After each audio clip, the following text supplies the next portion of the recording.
What's going on, friends? This is the Year One Wrestling Podcast, the show that dives deep into the early stages and formation of your favorite professional wrestlers, bringing out their struggles, their fears, and most importantly, their most interesting stories. I'm your host, the King of Chaos, Logan Black. Thank you so very much for checking us out on whatever platform you enjoy your podcast on. We're all about showing love here, so if you dig what you hear, you just feel like being awesome, show some love, hit the subscribe button, leave a review, tell a friend, help us get the word out on the show. Over the last 2 weeks, I've gotten a really strong amount of positive feedback on the show, and I just want to, before we go into anything else, thank all of you guys for listening in, whether you hopped in the prologue or the first episode or are just joining us for this week. Seriously, this is a passion project of mine. This is something that I really enjoy doing, whether there's one listener or 1,000 listeners, whatever. Like, I'm just enjoying myself doing this. I'm enjoying the interviews. I'm really liking getting to know so many other professional wrestlers on a more personal level, and I really appreciate the fact that you guys are enjoying this stuff and like what I'm doing. So thank you so much from the bottom of my heart. Really does mean a ton to hear all that feedback, whether it's on Twitter or Facebook or wherever else. So thank you again. With that said, I'd really love for all you guys to go right ahead and hit the subscribe button on the Year One Wrestling Podcast YouTube account, adding videos every week, all types of different content.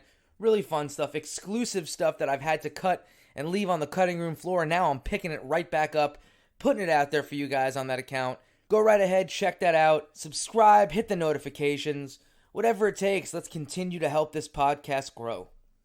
On to this week's guest, the Ripper, Jason Karloff. I am going to 150% break the fourth wall on this one, peel back the curtain, because I mean, in all honesty, we covered a lot in this interview in terms of just, the wrestling side of things, but I need to talk about Karloff. We're going to talk about Anthony.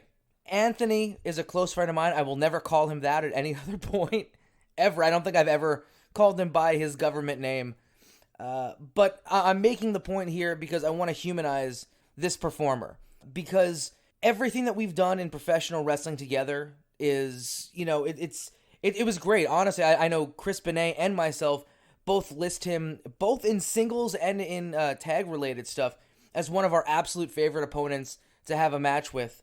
A brilliant performer that I feel really was like a hidden gem of the Northeast. I could gush about him as a wrestler all goddamn day, but I gotta gush about the person and why I decided to pick this. As I mentioned in the podcast, Karloff doesn't have any social media right now that's not personal. Everything he does is his personal life. He is completely detached from professional wrestling after spending, a considerable amount of time in the wrestling business. So there's literally no clout for me to gain by putting him on the show. You know what I mean? Like, I'm not going to gain a considerable amount of listeners because, oh man, Karloff's on this week. I'm doing this because I genuinely think that anybody who is a fan of professional wrestling, anybody who's followed me, anybody who's followed pretty much anything that I've done should know about this person if they don't already, because I can give a fuck ton of credit to him for me being the performer that I am and the person that I am. Karloff was one of two people who married myself and my partner. He is ordained to do weddings, and it was a no-brainer. The other person will be a guest on the show as well. We keep everything within the business, don't we? But I digress. Karloff means a ton to me as a human being. An immediate connection from the get-go, both in our love for wrestling and just a lot of the ways that we look at life. I respect the hell out of him for being a family man. Like, that's something that I guess I don't really talk about super often, but it's one of the things that I respect. Wrestling is such a hard business. You spend so much time away from your family. I know for a fact that I've missed my partner's birthdays multiple years in a row, but Karloff was always able to find the balance between enjoying pro wrestling, enjoying his role in it, and never stepping away from being a husband and a father. And that to me is super commendable, and I always respected that. It's mentioned on the show, but, Karloff talks about how there are a lot of people within wrestling that he just stopped having contact with once he walked away, because it really kind of is how it goes. Somebody steps away from wrestling, and if you're that much entrenched within the business, it's hard to, keep that contact with people outside of it. I'm happy to say that, both times that he walked away from wrestling, the first time and then the second time, which was for good, I've obviously remained super close with the guy because our connection goes beyond everything that we did in the ring. I could gush about him as a person all day, but you guys came here for wrestling. And considering that we talk about wrestling for 40 some odd minutes, I'm just going to focus on where our friendship and our relationship, because I consider the dude family, is at this point, with him out of the business and me very much still entrenched in it. When I started up the podcast, he was one of the first people to shoot me a message and give me feedback on it and express his enjoyment of it. And he's been, a listener since the first episode, which, it means a ton to me when your peers, have that kind of respect for you. But I'm also at the point right now where I'm, I don't want to say sowing the seeds, but I'm also trying to, throw a lot of the modern stuff at him because he's very much detached from pro wrestling. I'm trying to be like, hey man, you should really check this wrestler out. I really think you'd like him. Or, hey, what about this person? Have you heard of this person? Oh no. Oh cool. You got to check out this dude. I even think last week I was like, hey man, check out Funny Bone. I think you're absolutely going to love this dude. Little things like that, which to me always keep him with an arm's distance of the wrestling business. And I know he'll listen to this and he'll giggle when he hears it, but it's the truth. If I can keep him at an arm's distance from pro wrestling, I feel like he'll never lose that passion to get back in. And who knows if he ever does end up stepping back in. I don't see it happening, but if he does, I think wherever I am, you're going to see him because I will politic like a motherfucker to get that guy on any card that I'm on because I'll continue to learn from him, and I'm pretty sure that any young wrestler is going to learn from this guy with a magnitude of experience. Love Anthony as a human being, love Karloff as a performer, the total package in my eyes that doesn't happen to be Lex Luger. Let's check out the interview. Jason Karloff on the Year One Wrestling Podcast. With somebody who played a major role in my professional wrestling career, Jason Karloff. Karloff, how are you doing? I'm doing great, man. Thank you for having me. I've been looking forward to this for a long time, ever since you announced the podcast. Perfect, man. I mean, I've been looking forward to this one too. You're one of the dudes that I really wanted to get in there because I know you've got you've got a great story for breaking in. B, you're a Northeast guy, and I have the theory that the Northeast has legitimately the craziest human beings in professional wrestling. And you and I share quite a few similar contacts. And you're a close friend of mine, so the story is going to be really easy to tell on the show. So, off the bat, prior to jumping into your training, did you have any background in wrestling? When I was in high school, I kind of dabbled a little bit in collegiate wrestling, but not really anything to say like, I was going for NCAAs or I was a grand champion. I got into wrestling in school because I wanted to wrestle. So when I got there and they told me I'm going to be wearing a singlet and kind of just rolling around, I was like, well, I kind of want to get color off someone. I want to hit him with this. Why can't I throw this person? So it didn't last too long for me. Yeah, that seems to be the common thread with a lot of people when, everyone's like, yeah, I want to wrestle. So you go into your high school and then it's like, oh, wait, there's no hip tosses. No one's running off the ropes. It's disappointing for a young teenager, so to speak. Yeah, I mean, the cool part about it was it gave me a basic fundamental of how to take care of my body and how to position myself. So, I mean, from the little bit I did, it always gave me a strong base, which gave me a solid core to begin pro training. No, that's absolutely true. Who were the wrestlers at that point that you were, huge fans of, the people that made you want to become a wrestler? So there's a few different levels of my life and fandom, I guess you would say. As a child, the first person to really hook me into wrestling was Ricky Steamboat. And his match with Macho Man WrestleMania 3, one of the most famous matches, was the one that really, holy crap, this is awesome. And then growing from there, I became a huge fan of The Undertaker just for him as a person. I can't even say him as a wrestler or his amazing matches because, to be honest, in the early 90s, he wasn't having amazing matches. He was a personality. So that's what pulled me into the aspect of the show. So I had the wrestling fandom, I had the show fandom. And then as I grew a little bit, Mick Foley is the reason I wanted to become a wrestler. Yeah, you and I share that 100%. Foley was God to me, man. And I think Yeah. so you and I, we always, bullshit off each other that we had, similar styles, similar outlooks, and I guess it makes sense if we're both sitting there and worshiping Foley on our way in. Yeah. Where did you start and break in? So I started with Camp IWF in Paterson, New Jersey. It was run by Kevin Knight, but Darren Young, Roman, and Biggie Biggs did most of the training. So I went through, as I was growing up, with a friend of mine who was very big into wrestling. His name is Billy Sanford. We always wanted to get into wrestling together. He went and found the school one day, and he called and says, "Hey, I just left this wrestling school. It's awesome. I'm going to start training there. You should check it out." So I was like, awesome, because at the time I didn't really know how to find a wrestling school. It wasn't as easy as it is today. So he gave me the address. I drove up there the next day. It was 83 miles away, one direction. And as soon as I was there, I walked in, I introduced myself. They brought me into the gym, and I saw the ring. And I thought it was like walking into WrestleMania. Like, I saw a wrestling ring that I could touch, I could be a part of.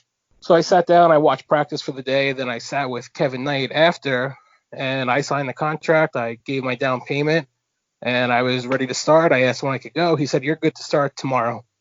So I went home, packed all my stuff, and I was started the next day.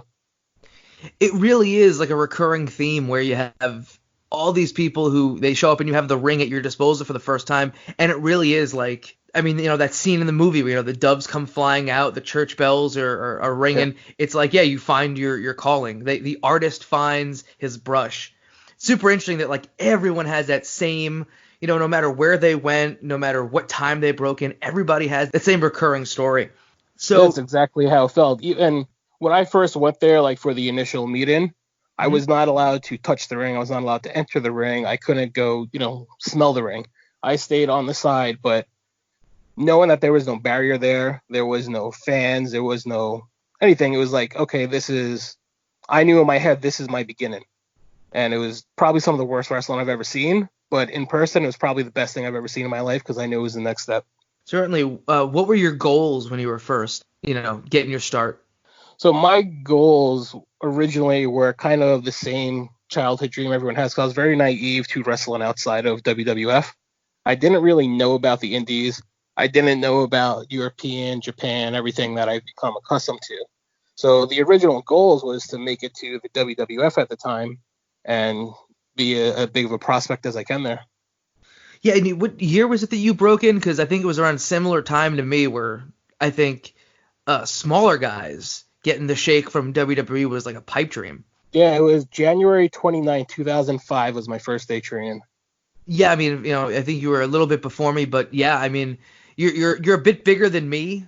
You certainly were when I was breaking in, but like, yeah, it was like a pipe dream for guys under 6 feet to even get like a look from WWE. But I mean, this was also the time of Ring of Honor where everybody, all the smaller guys are all getting the attention over there. How long was it before you were able to like really see into the indies and be like, oh man, this is a different world, or even like Japan or Europe, as you mentioned? So when I first started going to IWF, there was this one person, Nick Saber. He would talk about TNA pay-per-views that they held every Tuesday night in the Asylum. So I was confused. I didn't know what TNA was. I only knew WWF. So he would always start talking about the TNA shows, Christopher Daniels and stuff like that. So I started researching these guys, and my world just exploded, and everything was wrestling nonstop. He was the first one who taught me indirectly about independent wrestling, Japan, other things. Then when I focused on Japan, one of the first matches I saw was Black Tiger Mask versus the Pegasus Kid, which was Benoit and Eddie. And from there, I was hooked. In my opinion, there's never going to be better wrestling than Japan in the 90s. And I was just starstruck through my TV. I didn't even know who either of them were. I was just in awe. Yeah, I mean, that's a match to get hooked on, if I might say so. That's you talk about Japan in the 90s, and I mean, I haven't had anybody on here, or I haven't, honestly, I'll be real with you, I haven't talked to too many people about like how much I love that stuff from the 90s in Japan, but you hit the nail on the head in my opinion, man. There is nothing that touches that 90s Japanese stuff, just from so many different levels. I mean, that's when, the light heavyweights really, really got a look from everybody when they started doing the best of the Super Juniors. While at the same time, you had guys like Hansen and Vader and Kobashi and Kawada just beating the ever-loving shit out of each other on a nightly basis. Just literally creating that, what we consider today as the Japanese style. Like, you can give credit to it in the 80s with a lot of those guys. Goddamn, if the 80s created it, the 90s perfected it. Yeah. And you know, like Hansen and Vader, they really took me. I love their work in Japan. It's uncomparable to anything they've done here, especially Vader. I think Vader is one of the most underrated wrestlers ever because he was always shown as a slow, sluggish gimmick in America. But if you watch his stuff in Japan, he's a monster. Even just how he moves. Dude, he's sitting there going 20 plus minutes at like breakneck speed with, these Japanese heavyweights who, like, again, they're heavyweights. They're above 250 pounds, but compared to him, they look like cruisers, and they're just going. There's like no rest, no nothing. They're just for 20 minutes a night, just without any kind of care about anything. It's insane watching that stuff. Yeah, and then that also started to link me back to Mick Foley. Then I started getting into his IWA. That's how I started learning more. Like, I knew the name of Terry Funk, but I didn't know Terry Funk. So Mick Foley opened my eyes to Terry Funk, which then, Terry Funk is a whole rabbit hole in himself. Oh, certainly. That's like the 6 degrees of pro wrestling that, like, I think everybody can attest to, where you get hooked on one person, you find that person's, best rival, and then boom, it's just every which way you can go. Then that person's best rival, and then, oh, this person did this random match over here against this guy, and boom, it's a whole nother tape. And I mean, at the time, there's YouTube isn't really a source, so you've got to do the tape trading. Yeah, I have at least 1,000 tapes in my house right now that I still watch on VHS. I remember when YouTube came out and I was wrestling and I was trying to upload a clip, and I thought it was the weirdest thing. I was like, this is never going to take off. No one's going to ever want to see this. And then it picked up, and that's when I really was able to dive in. Oh, it is. It's such a ridiculous, awesome source at this point. Like, everything's up there. Let's go back to your career, because you and I could sit here, we could talk about Japan for days on end. Like, we could sit here and it'll be like, one of those like 5-hour podcasts on fucking Japanese wrestling. Who are those in that you broke in with that were helping you out? You had mentioned Darren Young, the former WWE superstar Darren Young. Biggie Biggs is a stalwart of the Northeast. Who else was like training with you in your class? So to paint the picture of my training, I did not really have any friends training. Training for me was at IWF was miserable. I had not a single friend. Everyone was out to get you. It was a literal fight every day. Nick Saber, he was pretty cool to me after a while. And then my first day training was with Fala. So, and he and I kind of linked up a little bit, but I wouldn't say we were really close at first. Then Justin Carino came in shortly after that. Justin Carino came in as like the golden boy, and everything sucked over to him. And rightfully so. He was a natural athlete. He was a good guy. But my training there, God, it was horrendous. I never enjoyed a day of training in that building once. Unfortunate to hear, but it's crazy considering, like, again, going back and mentioning names, it's hard, easy to be like, damn, like IWF really did produce a lot of, top level talent. You mentioned Justin Carino, the Heavenly Bodies, Fala, who currently is tearing it up in Impact. Ref Bennett as well. Yeah, Bennett was there as well. Yeah, Bennett, who's a WWE referee right now. So yeah, I mean, as miserable as that training might sound. Yeah, as bad as I could say as my experience was there, I learned a lot. It's a very good place to learn your fundamentals. Darren Young and he was. I could never say he was bad to me. He was always good to me, but we were never close. I was a trainee, he was trainer. Same thing with everyone else, and it wasn't until probably June of my first year that I started getting closer to Biggie Biggs. He was the first person to ever let me do what I wanted to do in a match. He let me call it and kind of learn from my mistakes. I credit Biggie with almost everything, with making me take that confident step up of putting matches together and learning and being who you are. Biggie's one of those guys. Anybody who comes in contact with him, no one's got a bad thing to say. I think rightfully so. 100% professional. But he's very honest, which was awesome. So I learned a lot from there. There's a lot of people there that would say one thing to your face and be completely horrible behind your back. And it was In kind of like, wrestling, nah.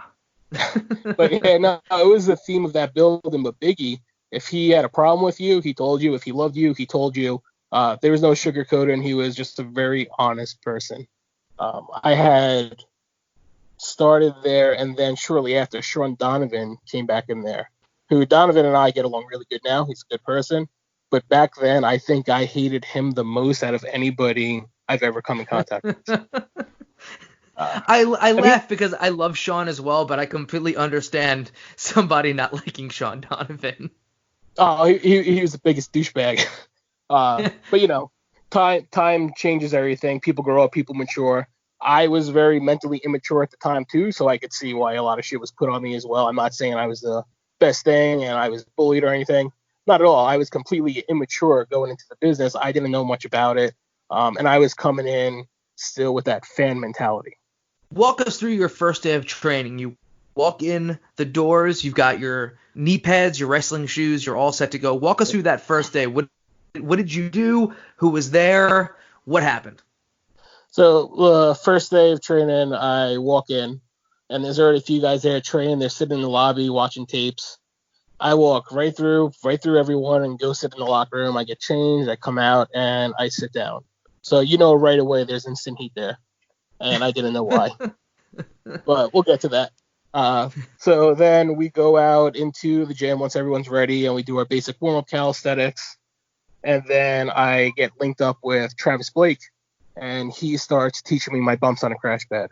So I'm doing my bumps, and I am completely out of shape. Maybe he has me doing like 15, 20, 30 bumps in. I'm so blown up that I can't keep my breath up. He goes, "You okay? Do you need a break?" And like an asshole, I said, No, I'm fine. I feel great. This is easy." And I can't even get the words out. I'm so blown up. But I'm trying not to look like I'm a piece of crap. You know what I mean? Right. So we did that. Then after going through the bumps and whatnot, we took a break. Then Kevin Knight got in the ring with me, and he kind of just wanted to feel me out. So he just teaches me how to do lockups. So I'm locking up with him, then kind of walking through different chain wrestling and holds. And that was pretty much it. And that was my first day. So I come back the next day, and I did the same exact thing. I walk through everyone, I sit down, and everyone's giving me the stink eye or whatever. And everyone leaves the locker room, and Travis Blake is in there with me. He goes, "Hey, just so you know, you should probably shake everyone's hand when you come in." And I was like, "I don't know these people. Why would I shake their hand?" So there's more heat right there. And he goes, "Well, that's just customary in wrestling." So I didn't know that, so I went out and shook everyone's hand. Now I'm starting to learn the politics and the games of wrestling. Yeah, it's so funny that entire culture of the handshake. I mean, again, you've been out of the game now for at least a year, but that entire culture of handshaking is like it's starting to really die. Which like, well, yeah, I mean, like that's how I'm looking at it. Where it's like I like the idea of the whole respecting, like, hey, how are respecting everyone in the locker room and everybody kind of having each other's back when it comes to the protecting each other, all that kind of cultural stuff. I don't, the culture of it in general is cool, but like there was an incident at like one promotion where like everybody had gotten the flu and they're like, well, we're not shaking hands anymore. And then like, a lot more people are doing TV nowadays, and at WWE, nobody's shaking hands anymore. It's, just because, they see each other every day, so they don't really need to. Yeah.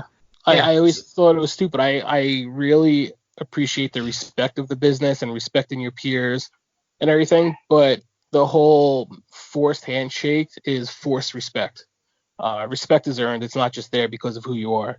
So I never liked it, but I was in the business, so I played the game. Yeah, I mean that's what it comes down to. You gotta play the game. Yeah. Go along with that. So, how long were you training before you had your first match? My first match was April 17th. So I was training about 2.5 months. I had no gear, didn't have any knowledge that I was going to have a first match. So what Kevin would do before the shows would come up is about a week or two prior, he would post a card in the locker room, print it out on paper, and if your name was on it, you're on the show. And I saw my name was on the card. I'm like, holy shit. I don't have boots. I don't have tights. I don't have gear. I didn't even think about that yet because I've only been training 2 months. So I put into the first match. It was a 6-man tag. It was myself, Tommaso Ciampa, and Robbie Morrison teaming up against Darren Young, Travis Blake, and Outlaw Shane O'Brien with Ref Bennett as the referee. So that's a really interesting first match. I mean, like beyond just yeah. the different styles. Like, I mean, you had your first match with Tommaso Ciampa and Darren Young. Yeah, and like to go back to Darren Young, like I said, he and I were never friends, but we also never had a problem with each other. So there was a level of respect for him being my trainer and me working. So he always worked well with me. So I can't put anything against him. Travis Blake, he always worked well with me. We were never friends. We were never enemies. We were just there. And then Shane O'Brien, I don't know if you ever heard of him. He was this old grizzled guy, IWF, who thought he was better than everyone. He kicked the shit out of everyone to try to prove a point. So everyone was kind of nervous to be around him. He was always cool with me. I never had an issue with him for some reason. Yeah, he roughed me up a bit. That was his thing, giving me my first match. He actually busted me open with chops on my chest. But I couldn't say that he took liberties. He was unsafe with me or anything like I've seen with a lot of other people.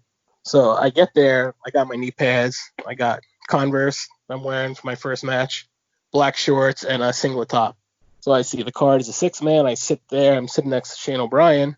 I said, is there anything I need to know for this match? He goes, do you come to train and learn how to work? I said, yeah. He goes, that's all you need to know, kid.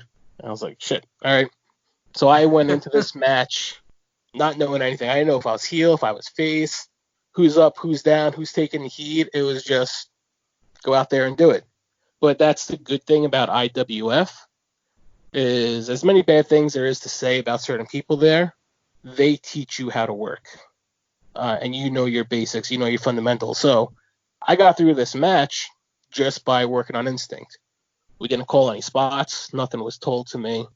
I took the heat, even off, and just went home with it. And it went, well, it's okay. It's going to go for a first match. But I do remember that when we would train and we'd go to the double down, you go for the hot tag, I've seen people go for the hot tag and not actually hit the hot tag, come back, they'd come in and run another heat. So and I never really understood psychology yet. So in my head, I'm thinking, I just took the double down. Well, I gave the double down that we're both down. Go to crawl for the tag. I remember crawling for the tag, and I said to myself, no, I think I want to stay in longer. So I start standing up, and everyone's looking at me like, what the fuck you doing? So I'm like, shit. So I just slowly walk over and tag in Tommaso Ciampa in one of the slowest, unenergetic hot tags possible that I could have given him. Oh, gee. Yeah. Yeah, I mean, at that point, if no one's explaining to you, like, the structure of matches, like, what are you going to do? There's nothing that you can do. But, I mean, at the same time, I see plenty of guys who've been doing this a really long time have that same kind of hot tag, so to speak. So, yeah, is what it is. Yeah. And honestly, the whole thing I know is just a test to see where I am. Am I ready to do this? Should I be on future shows? Do I need more training? So, like, I'm not annoyed they didn't tell me anything. I'm happy it went that way because, I learned how to be on the fly, which is the best way to wrestle. Yeah, I mean, that does make sense. Did you have a gimmick at the time, or did they give you one? No, you just went in as your shoot name? Shoot name. My brother had a tattoo shop. It was Sick Ink Tattoos. So I wore his shirt out to the ring to, like, hey, I'm going to promote him and get all these people there to his shop, with the 12 people in the crowd 100 miles from my house. I don't think he had any business. But all that wishful thinking.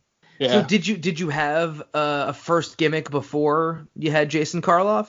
So I went through a lot of things for names, and I didn't really know where I wanted to go, and I just wanted to do something that was kind of comfortable for me.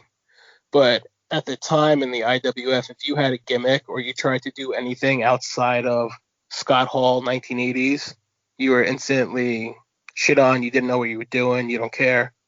So I started building the persona of Jason Karloff, and I started as Lord Jason Karloff. Because as I started wrestling, I became a huge William Regal fan as a wrestler. So I liked a lot of what he did. So I did kind of like I mixed the Undertaker, Mad Hatter type thing. So I had a long trench coat. I had a top hat with 3 playing cards in it that had the 666 card, and cane that I would come out with. I remember the first day I brought this gimmick in, I showed it to Kevin, and he's like, yeah, go for it, do whatever you want to do. Really cool about it. I hung my hat up. This top hat I spent $260 on for this gimmick. I hung it up in the locker room with my bags. I had the cards in it. I come back in, the hat's on the floor, the cards are ripped up and thrown in the garbage, and someone sprayed hot stuff in my hat, which I react pretty badly to, hot stuff. I didn't know it was on, so I put the hat on, I go out, take it off, I have this huge red ring around my head for this match. That was Sean Donovan, by the way. Oh, I'd have killed him. Yeah. I'd have killed him right there. I didn't know it was Sean Donovan probably until about 2016 when he told me. But yeah, no, I got a lot of heat. That's when I wanted to start doing the makeup also. I got heat for that, so I never did it. I could tell in the email from Kevin that I had heat for asking to do it. It's weird to me because, like, Johnny's was, I wouldn't say Johnny's was, like, similar like that because, in all honesty, like, you could literally do anything and Johnny wouldn't, like, nobody would be paying attention. Like, you know, inmates from the asylum. But, like, among the quote-unquote vets there, they had a lot of the same issues. And it's crazy to me if it's just, like, if someone's telling you okay and they're supposed to be the person in charge, like, why would that be? And even if not, like, who gives a damn? Like, you know, granted, you know, it's probably best that you listen to your trainers and the people you're training with, but, like, to completely, like, ruin somebody's props, like, I don't know, man. To me, you start messing with things that I spend money on, that's Latrell Sprewell choking time. Yeah, it's just shitty. It's one thing, like, you know, I was brought in kind of the old way. You go in, you get stretched for a while, you get beat up a bit to see if you can handle, see if you're going to come back, see if you care about this business to keep going. But once you start fucking with people's personal things, that's a whole nother level of personal. And, you know, if that was something that would have happened to me today or, you know, even 5 years ago, I probably would have just called them out on the spot and beat the shit out of them. But, you know, I was young and naive. I was 18 when I first started wrestling, 19. And everything, you know, when you first get in the business, everything's intimidating. Yeah, no, I mean, you're not wrong at all. That's exactly where it ends up. But I think that's why a lot of these miserable people take advantage of young kids in wrestling because, you know, it is intimidating. You know, who are you at 18 or 19 to speak up? But, like, I don't know. You don't see him pulling that on 30-year-olds. No. And, you know, and one thing to say, I keep going back. I said Sean Donovan was a piece of crap. He's the one who fucked with my stuff. When he got back into the business because he took a little hiatus, he actually wrote me and apologized about everything.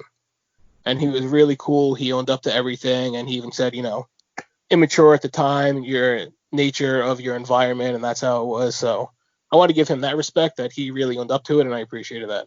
Yeah, no, I mean, like I said, you know, Sean is one of those dudes who you could definitely, you know, tell is matured with time. But I could only imagine, like I said, like I can completely understand why Sean Donovan would be unlikable in a certain situation. So at this point, you're working IWF shows. When is it that you start to, like, branch out and work other places, and what other spots were around for you to learn from in your formative years? So I remember the first match I did outside of IWF. I forget what the promotion was, but it was in Massachusetts on New Year's Day.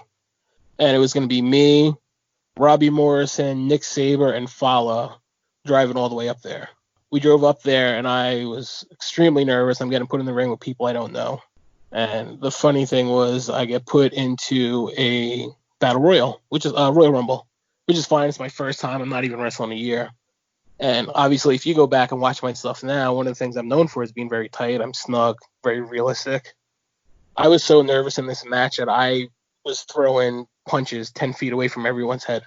And someone pulls me into the corner and says, you need to start making contact or you're going to get the shit beat out of you. And he pulls me into the corner. He throws a forearm. He goes, that's how we need it. He turned around, put himself in the corner, and had me hit him. And now I'm just, like, hitting him. And he goes, you're doing real shitty, but at least it looks good. So, I don't know who it was. Never seen him before or after that, but that was when I started to realize, okay, everyone's in this exactly the same. We're all here for a good show. We're here to have some contact. Let's have some contact. And then shortly after that, I did a seminar with Little Guido. And he pulled me in and just worked on strikes. He's a striker, you know, he's a shooter. So he taught me all the good ways to hit hard and safe. Then slowly after that, I started getting out of the IWF, and I got linked up with Damian Dragon. So I did this little show in Boonton, New Jersey, and this camera guy, Jason Koba, he was there, and he went to another show that Damian Dragon was running, and he asked if I would help him with camera. So sure, I went there. Someone backed out of the show. Damian Dragon asked Koba if he's seen my work, and Koba said, yeah, the kid's new, but he's not too bad. So Damian gave me a spot on the show. From that point, I started training with Damian. I started traveling with Damian and learning what I can from him.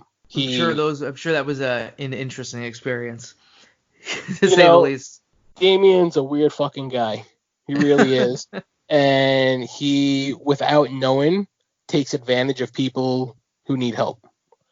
So I don't know. I think he knows pretty fucking well what he's doing.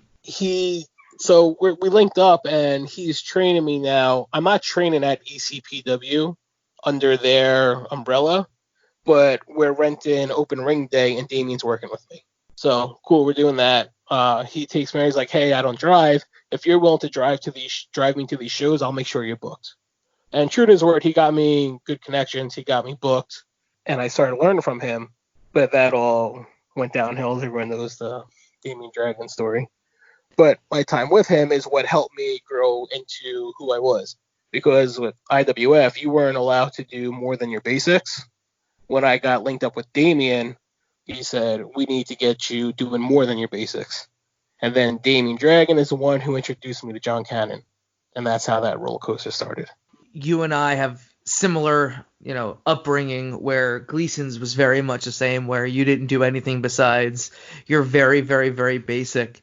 And then having to venture outside of that. I mean, you couldn't do that on the Gleason show, just like you couldn't do that on the IWF shows. So here you are now working wherever you can. And again, say we could all say what we want about Damian. There's plenty to say, but he does help out where he can in terms of, like you mentioned, getting you on shows. Yeah. And he would watch all my matches. He would give me really sound advice. He'd introduce me to the right people. He got me hooked up with Steve Carino, working with World One. So, I could say a lot of bad about him, but I also have to give his credit where he helped me out. He'd do all those things and then would have you buy him dinner without necessarily telling you were buying him dinner. Here's a quick story about Damian and dinner. So I pick him up and we're going to a show, and he wants to bring his son. So I was like, oh, yeah, I don't care. Put him in the car. So we go to the show, we come back, and he goes, hey, my son's pretty hungry. Do you mind if we pull over at this McDonald's, get some food? I was like, yeah, sure, that's fine. I pull up to the drive-thru, and I didn't order anything. He ordered a big meal for himself, big meal for his kid. We pull up to the window, and he's staring at me. And I was like, I'm not sure how you want me to pay for this when you didn't give me the money yet. He goes, oh, hang on. And I said, Damian, you're the one who got paid tonight. I didn't get paid to wrestle. You're paying for your own food. And I made him give me his pay, and he was really not too happy about that. Yeah, I could imagine. But this is, I mean, that's, I always bring it up. That the Northeast is just some of the most ridiculous, weird, carny human beings in existence. And, it's just another carny story in the carny world in New Jersey. Yeah, it definitely is. Speaking of which, this is one of my favorite questions to ask any of my guests. And it's, again, super excited about this, again, because we're from the same area breaking in. The weirdest person, most unique person, personality, etc., that you came across early on. I'm sure there's plenty for you to pick from. Who do you got? Joey Image. Really? Why is that? Explain to those who might not know who Joey Image is, what his deal is. So Joey Image is this short little leprechaun-looking person with this fucking beer belly that goes out past his knees, where he thinks he's the most technical, high-flying wrestler there is. He's a vet of the business because he wrestled for 20 years but only did 20 shows. So he thinks everyone owes him something. There's a lot of those in New York, New Jersey. Yep. And when I first met him, I was still naive to the business. So as he's talking to me, I was like, awesome. There's this guy who's told me he's been wrestling for X amount of years. He's being cool with me. He wants to work with me. All right, cool. Until one day I'm sitting with, I don't know if you remember Mana, the Polynesian warrior. Of course, yeah. So backtracking to Damien Dragon, traveling with him and John Cannon is how I met with Mana. Mana was always cool to me. So Mana's music had a Polynesian, like, ah, la, la, la, la, before his music hit. And I'm sitting at the sound table, Mana's coming out, and the whole match Joey's doing this. And at first it was kind of funny, then it got really annoying. But who am I to say? It's new to the business or whatever. So fast forward another week, I'm traveling. I'm at a show down in Philly. I think it's World One. Chris Hamrick, Loki, Mana, all on this card, and I'm sitting with Mana, and his music hits. I was like, oh, every time I hear your music, I think of Joey Image now. He goes, fuck that little piece of shit. I'm going to break his fucking legs. I'm like, oh. And then I started realizing not everyone in this business is friends. Yeah. That'll make it pretty quick. Yeah, but no, Joey Image was out there. I did a match with him. It was me and Dr. Spider versus Justin Carino and Joey Image. Dr. Spider roughed up Joey Image pretty good. Tags me in, and Joey Image tries to get his heat on me because he's angry that he got roughed up. So he throws me in the corner, he rips my gear open, and he chops me really fucking hard, and he yells in my face. I'm like, what the fuck is this guy doing? So I lean into him, I said, give me another one. That was too late. And he chops me harder. I said, too late. And now he's really trying to chop me, and I'm not giving it to him. But he was so fucking angry, he ended up right into the Declaration of Independence, a big apology to me online and everything.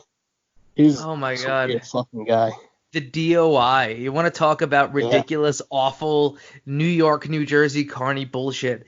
The DOI, for anyone listening in who either didn't live through that era or doesn't know or isn't from the area, anything who isn't familiar, the DOI was basically like the dirtiest of dirt sheets. Like it was so dirty that you couldn't even call it a dirt sheet. It was like a mud sheet, and it was like it was a website where literally the guy who wrote it was this guy named the Mick, Sean McCaffrey, aka the Mick, and it was literally just like it was like the Mean Girls burn book in online wrestling form, and then you had forums there, which was literally when the Mick wasn't writing talking shit about the people he didn't like. It was literally all the wrestlers of the New York, New Jersey area shitting all over each other.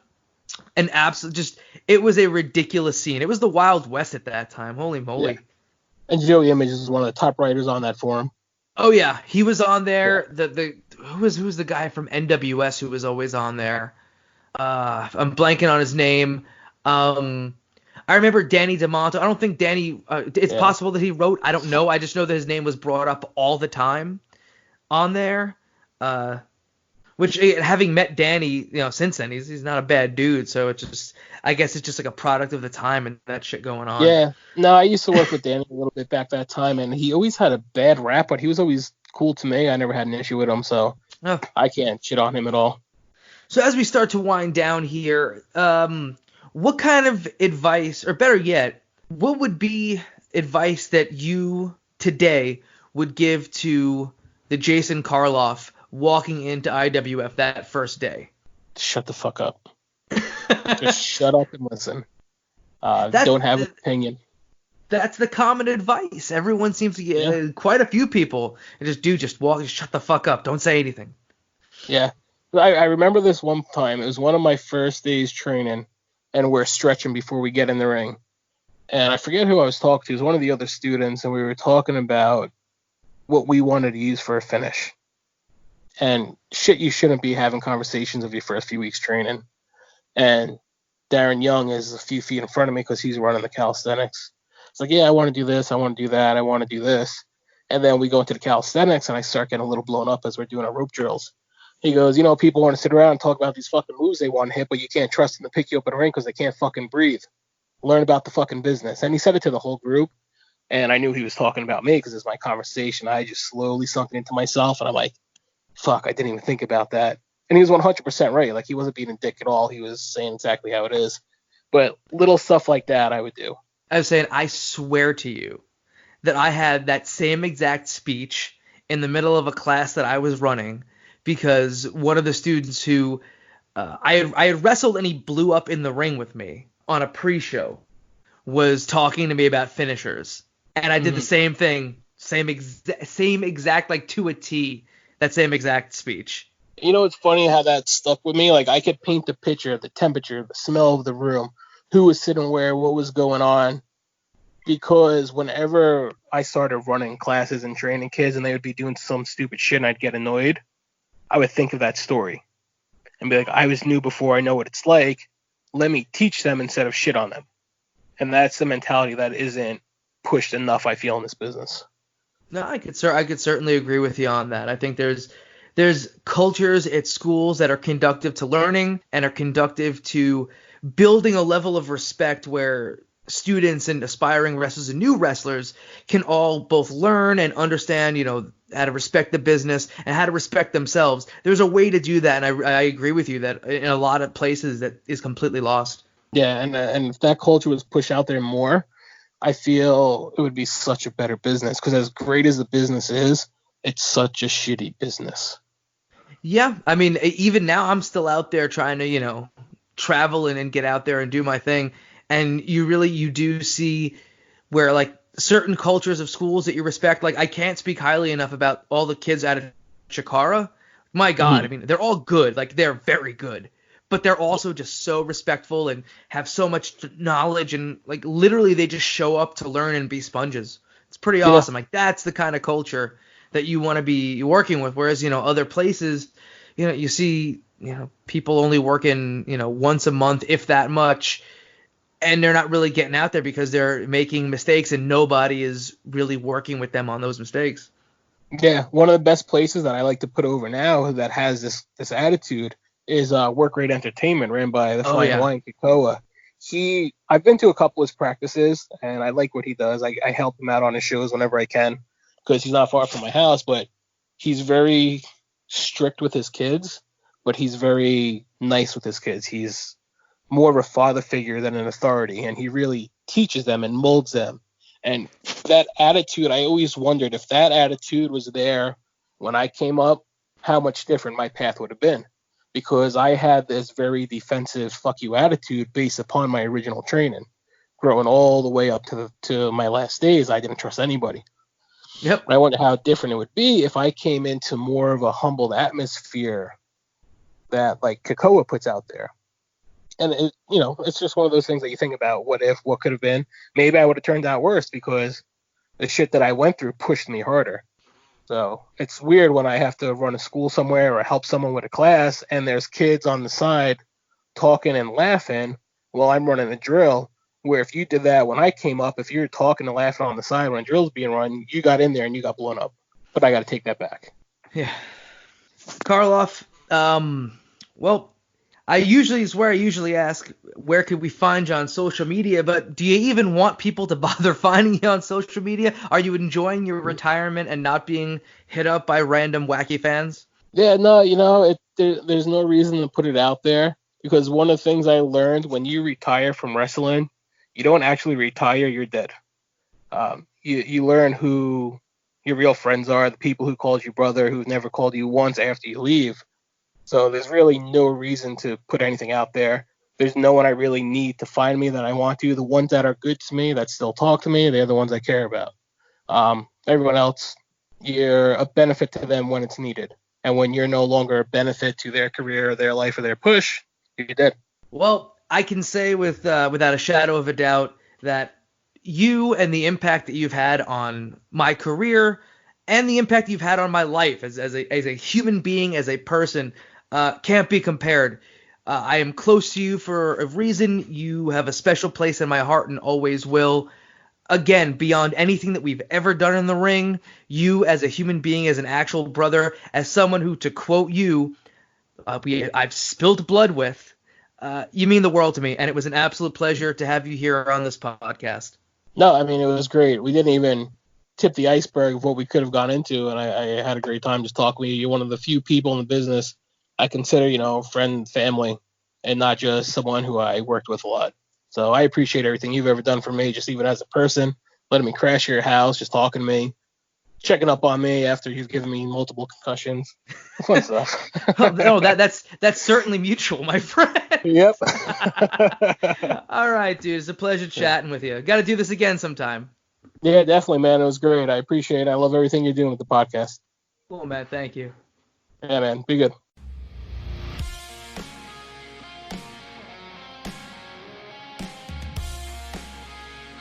In a perfect world, I would genuinely hope that each and every one of you who took a listen to this podcast that weren't familiar with Jason Karloff are now searching through YouTube to try and find some of his matches. Honestly, the dude is such a gifted performer. Thank you so much, Jason Karloff, for coming on the show. Before we get out of here, you should go ahead and give us a follow on all social media, Facebook, Twitter, and Instagram at year1pod. Also, make sure to subscribe to the channel on your preferred podcasting app and leave a review. Shout out to Heroes for the music. You can check them out on Spotify. Shout out to Joanna Robinson for all the artwork and design. Julie-chan on all social media. Shout out to the Funkenstein Wrestling Superstore for sponsoring the show. Located at the Englishtown Flea Market in Englishtown, New Jersey, and on eBay. Make sure to check them out and give their Facebook page a like for all your wrestling merch needs. That'll be it for this episode of the Year One Wrestling Podcast. I'm Logan Black telling you, be awesome to each other. Peace and love.